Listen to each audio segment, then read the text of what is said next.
Labour കമ്മീഷണറുടെ അധ്യക്ഷതയിൽ നടന്ന മൂന്നാം വട്ട ചർച്ചയും പരാജയപ്പെട്ടതോടെയാണ് നഴ്സുമാർ സത്യാഗ്രഹ സമരത്തിലേക്ക് കടന്നത്.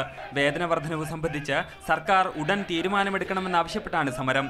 ഒരാഴ്ചയ്ക്കുള്ളിൽ മന്ത്രിതല ചർച്ച നടത്തിയില്ലെങ്കിൽ സ്വകാര്യ ആശുപത്രികളുടെ പ്രവർത്തനം സ്തംഭിപ്പിച്ച് പണിമുടക്ക് ആരംഭിക്കുമെന്ന് സമരത്തിന് നേതൃത്വം നൽകുന്ന യുണൈറ്റഡ് നഴ്സസ് അസോസിയേഷൻ പ്രഖ്യാപിച്ചു. ഇനിയും ഞങ്ങൾക്ക് കാത്തിരിക്കാൻ പറ്റില്ല. അടിയന്തരമായി തന്നെ മന്ത്രിതല ചർച്ചയിൽ ഈ വിഷയത്തിലൊരു തീരുമാനമാക്കിയില്ലെങ്കിൽ സംസ്ഥാനത്തെ മുഴുവൻ ആശുപത്രികളും ഞങ്ങൾക്ക് സമരം ചെയ്യേണ്ടി വരും.